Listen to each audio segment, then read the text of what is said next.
Hola, bienvenido a ¿Qué debo saber sobre?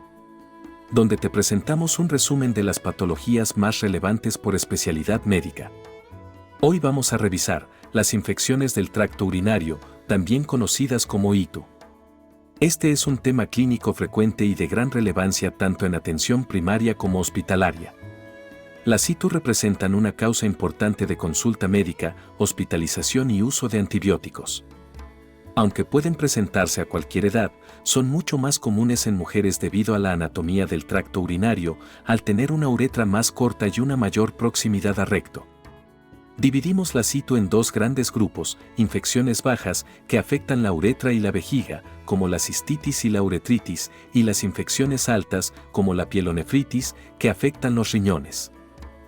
La mayoría de las infecciones urinarias son el resultado de una invasión ascendente de bacterias desde el periné, especialmente desde la microbiota intestinal, hacia la uretra y de allí a la vejiga. Este fenómeno se facilita por varios factores de riesgo: la corta longitud uretral en mujeres, relaciones sexuales, uso de espermicidas, catéteres urinarios y anomalías anatómicas o funcionales del tracto urinario. Una minoría de infecciones se da por vía hematógena, es decir, por diseminación a través del torrente sanguíneo, usualmente en infecciones sistémicas graves. También es importante considerar que factores como el reflujo vesicoureteral, la obstrucción urinaria o la inmunosupresión pueden agravar la colonización bacteriana y llevar a infecciones más severas como pielonefritis. En más del 75% de los casos no complicados en mujeres, el agente etiológico es Escherichia coli, una bacteria gram-negativa que forma parte de la microbiota intestinal.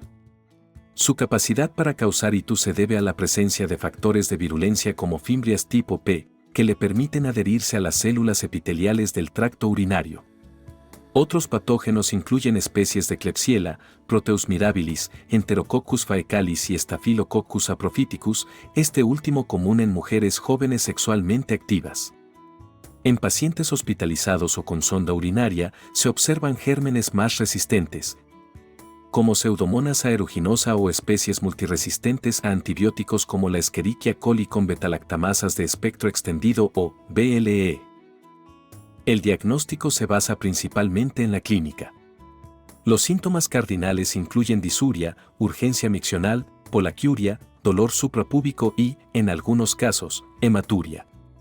El examen general de orina, o EGO, es útil para confirmar la sospecha, mostrando leucocituria, presencia de nitritos, indicador de bacterias reductoras de nitrato y hematuria microscópica.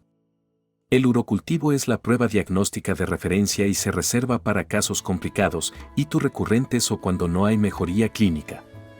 Un recuento de colonias de más de 100.000 unidades formadoras de colonias por mililitro se considera diagnóstico. La pielonefritis aguda es una infección del parénquima renal y los cálices renales y suele ser una progresión de una infección urinaria baja no tratada o complicada. Clínicamente, se caracteriza por fiebre alta, generalmente mayor a 38.5 grados centígrados, escalofríos, dolor en flanco o región lumbar, náuseas, vómito y, en algunos casos, síntomas del tracto urinario inferior como disuria y polaquiuria. En el examen físico, la puniopercusión lumbar positiva o signo de Giordano es un hallazgo asociado. El diagnóstico de pielonefritis se basa en una combinación de hallazgos clínicos y paraclínicos. El examen general de orina suele mostrar piuria, bacteriuria y, a veces, cilindros leucocitarios, que son sugestivos de infección renal. El urocultivo es fundamental y debe realizarse antes de iniciar el tratamiento antibiótico empírico. En pacientes con factores de riesgo o mala evolución, se recomienda realizar estudios de imagen como ecografía renal o tomografía computarizada, especialmente para descartar complicaciones como abscesos renales u obstrucción de la vía urinaria. Es importante iniciar el tratamiento antibiótico empírico rápidamente en pacientes con sospecha clínica, ajustando según los resultados del cultivo. La bacteriuria asintomática se define como la presencia de bacterias en la orina en 2 cultivos consecutivos, en mujeres, o 1, en hombres, en ausencia total de síntomas urinarios. Es importante destacar que esta condición no debe tratarse, excepto en situaciones muy específicas como el embarazo, menores de 5 años e inmunodeprimidos, donde se ha demostrado que puede evolucionar a pielonefritis. O también en pacientes que serán sometidos a procedimientos urológicos invasivos que impliquen sangrado de la mucosa. Tratar innecesariamente la bacteriuria asintomática puede favorecer la resistencia bacteriana. La cistitis aguda no complicada en mujeres sanas se puede tratar de forma empírica sin necesidad de cultivo. Se recomienda nitrofurantoína por 5 días, fosfomicina trometamol en dosis única o trimetoprim sulfametoxazol por 3 días, dependiendo de los patrones locales de resistencia a antibióticos. Se debe evitar el uso de fluoroquinolonas como primera línea por el riesgo de efectos adversos además de su uso excesivo. La elección del antibiótico debe considerar alergias, embarazo y disponibilidad local. Las ITU recurrentes se definen como 3 o más episodios en un año, o 2 en los últimos 6 meses. En estos casos, es crucial una buena historia clínica para descartar factores de riesgo como relaciones sexuales, uso de espermicidas o condiciones urológicas subyacentes. Las estrategias de prevención incluyen modificaciones del estilo de vida, vaciado postcoital de la vejiga, hidratación adecuada y, en algunos casos, profilaxis antibiótica continua o postcoital. También se ha explorado el uso de estrógenos vaginales en mujeres posmenopáusicas para reducir la recurrencia. Toda ITU en hombres debe considerarse complicada, debido a la baja frecuencia de estas infecciones en ausencia de una causa predisponente.